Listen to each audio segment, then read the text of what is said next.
Hello student, welcome back to my channel. देखिए, ये second chapter है हिंदी का बूढ़ी काकी। ये गद्य विभाग है, इनके राइटर हैं प्रेमचंद्र। ये लेसन को मैंने प्रीवियस वीडियो में समझा दिया है, मतलब समरी दे दी है। इस वीडियो में हम उसका क्वेश्चन आंसर देखते हैं। देखिए, फर्स्ट, निम्नलिखित प्रश्नों के उत्तर 4-5 वाक्य में लिखिए। तो ये देखिए, पहला क्वेश्चन है, क्या देखकर रूपा को पश्चाताप हुआ और क्यों। देखिए, तो रूपा के बड़े लड़के के तिलक में मेहमानों तथा अन्य लोगों को पूड़ियाँ, कचौड़ियाँ तथा मसालेदार सब्जियाँ परोसी गई थीं। सब खा पी कर सो गए, पर बूढ़ी काकी को खाने के लिए किसी ने नहीं पूछा। रात को रूपा की नींद खुली तो उसने जो दृश्य देखा उससे उसका हृदय सन्न रह गया। भूख से व्याकुल बूढ़ी काकी जूठे पत्तलों से चुन चुन कर पूड़ियों के टुकड़े खा रही थी। यह देखकर उसे अपनी भूल पर बहुत पछतावा हुआ। उसने सोचा कि जिसकी संपत्ति से उसे 200 रुपये वार्षिक आय होती है, उसके साथ उसने यह कैसा बर्ताव किया। यह देखकर रूपा को पश्चाताप हुआ। सेकंड क्वेश्चन देखते हैं, रूपा और बुद्धिराम ने बूढ़ी काकी के प्रति कब अमानुषी व्यवहार किया और क्यों। आंसर देखिए, रूपा और बुद्धिराम के बड़े बेटे के तिलक में पूड़ियाँ, कचौड़ियाँ निकाली जा रही थी और मसालेदार सब्जी बन रही थी।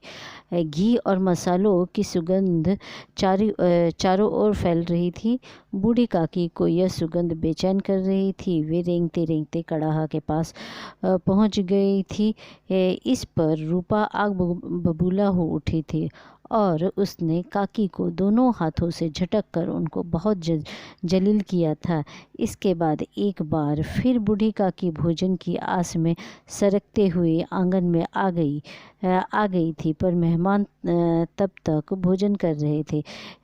इस पर बुद्धिराम क्रोध से तिलमिला गया था। वह काकी को के दोनों हाथ पकड़कर घसीटते हुए उन्हें उनकी कोठरी में पटक आया था। इस प्रकार रूपा और बुद्धिराम ने बूढ़ी काकी के प्रति इन दो अवसरों में अमानुष्य व्यवहार किया था। अब तीसरा देखते हैं। तीसरा क्वेश्चन देखिए, खाने के बारे में बूढ़ी काकी के मन में कैसे कैसे मंसूबे बंधे। आंसर, बूढ़ी काकी की कल्पना में पूड़ियाँ की तस्वीर नाच रही थी। पूड़ियाँ लाल लाल, फूली फूली, नरम नरम होगी। कचौड़ियों में अजवाइन और इलायची की महक आ रही होगी। उन्होंने खाने के बारे में तरह तरह के मंसूबे बांधे थे। वे कहती, पहले सब्जी के साथ खाऊंगी, फिर दही और शक्कर से कचौड़ियाँ रायते के साथ मज़ेदार मालूम होगी। वे कहती, चाहे कोई बुरा माने चाहे भला, वे मांग मांग कर खाएगी। लोग यही कहेंगे न कि इन्हें विचार नहीं है। कहा करे लोग, इतने दिन के बाद पूड़ियाँ मिल रही हैं तो मुंह जूठा करके थोड़ी ही उठूंगी। इस प्रकार बूढ़ी काकी के मन में खाने के बारे में मंसूबे बंधे थे। अब क्वेश्चन फोर्थ देखते हैं। बुढ़ापा तृष्णा रोग का अंतिम समय है, लेखक ने ऐसा क्यों कहा है। आंसर, अपने जीवन में मनुष्य की तरह तरह की कामनाएं होती हैं। बचपन, किशोरावस्था, युवावस्था तथा प्रौढ़ावस्था तक मनुष्य को जल्दी से जल्दी कामनाओं की पूर्ति की उतनी चिंता नहीं होती जितनी कि वृद्धावस्था में, क्योंकि वृद्धावस्था में मनुष्य के जीवन में गिने चुने वर्ष ही बचे रहते हैं। वह जीवन के बचे खुचे वर्षों में अपनी कामनाओं को पूरा करने की हर हालत में कोशिश करता है। इसके लिए उसे बुरे भले, मान अपमान की परवाह नहीं होती। इसीलिए लेखक ने कहा है कि बुढ़ापा तृष्णा रोग का अंतिम समय है। अब दूसरा, निम्नलिखित प्रश्नों के उत्तर 2-3 वाक्य में लिखिए। इसमें पहला क्वेश्चन है, बूढ़ी काकी कब रोती थी? तो उसका आंसर है बूढ़ी काकी में जीभ के स्वाद के सिवाय कोई चेष्टा शेष नहीं थी। जब घर वाले उनकी इच्छा के विपरीत कोई काम करते, उनके भोजन का समय टल जाता था या भोजन की मात्रा कम हो जाती थी अथवा बाजार से कोई चीज़ आती और उन्हें न मिलती तो वे रोती थी। लड़के बूढ़ी काकी को कैसे सताते थे? तो लड़के जब तक बूढ़ी काकी को सताया करते थे, लड़कों में से कोई उन्हें चुटकी काटकर भागता था और कोई उन पर पानी का कुल्ली कर देता था। इस तरह लड़के बूढ़ी काकी को सताते थे। थर्ड क्वेश्चन देखिए, बूढ़ी काकी की कल्पना में पूरियों की कैसी तस्वीर नाचने लगी? आंसर देखिए, बूढ़ी काकी को पूरियों और मसालों की सुगंध बेचैन कर रही थी। उनकी कल्पना में लाल लाल पूरी, फूली फूली और नरम नरम पूरियों की तस्वीर नाचने लगी। चौथा क्वेश्चन देखिए, थाली में भोजन सजाकर बूढ़ी काकी को खिलाते समय रूपा ने क्या कहा? आंसर, बूढ़ी काकी को जूठे पत्तलों से पूरियों के टुकड़े खाते हुए देखकर रूपा को बहुत ग्लानि हुई। उसने थालियों में भोजन सजाकर बूढ़ी काकी के सामने रखा और कहा, काकी उठो, भोजन कर लो। मुझसे आज बड़ी भूल हुई। उसका बुरा ना मानना। परमात्मा से प्रार्थना कर दो कि वे मेरे अपराध को क्षमा कर दे। क्वेश्चन 5 देखिए, बुद्धिराम ने बूढ़ी काकी की संपत्ति कैसे हथिया ली थी? आंसर, बूढ़ी काकी के परिवार में अपने भतीजे बुद्धिराम के सिवाय कोई दूसरा नहीं था।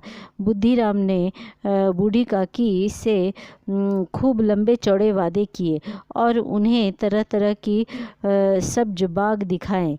बूढ़ी काकी उनके झांसे में आ गई। इस तरह बुद्धिराम ने बूढ़ी काकी की संपत्ति हथिया ली।